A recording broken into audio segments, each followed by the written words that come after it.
Hi guys, I'm Maria and I'm the music director at RSU Radio, and I want to take you through a couple of albums that I wanted to highlight from August. First up, we're going to talk about Girl Friday. They are a band out of LA and they just released their debut album, Androgynous Mary. It's full of guitar driven lo-fi indie punk. If you're into that kind of sound, you will definitely like what's coming from Girl Friday. And it's got consistent energy throughout the album. It's a very invigorating listen, super, super energetic. And it's got buoyant drums and driving guitars, so lo-fi indie punk. It is what it is. Up next, we're going to talk about Bright Eyes, and this was an album that people were really, really excited about. This is the band's first album in 11 years, and I was excited to see it. I hadn't really gotten into Bright Eyes because they were a little bit big before my time, so this was my introduction to the band, and I was really, really excited to see what I've been missing out on, and I've been missing out on a lot. Bright Eyes is really good. And this new album, it's called Into the Weeds Where the World Once Was.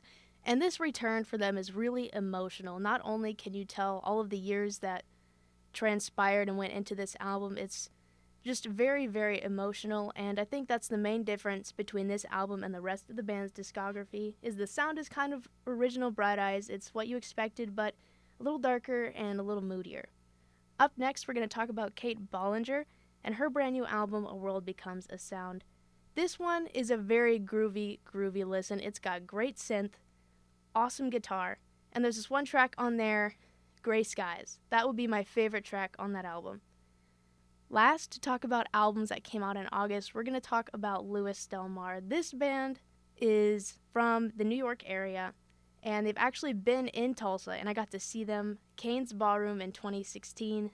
So yeah, Louis Del Mar, brand new album after 4 years, finally came back, and it's basically like South American beats mixed with indie rock, and I think it's a very unique sound, and I think they're the only ones doing that kind of thing right now, and so because of that, they're very unique, and I'm very happy to see something new from them, finally.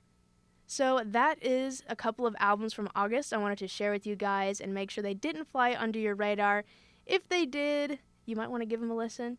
If there's anything that I missed or anything I should look out for September, just let me know in the comments below or something like that. Anyway, to recap, that was Girl Friday, Bright Eyes, Kate Bollinger, and Louis Del Mar.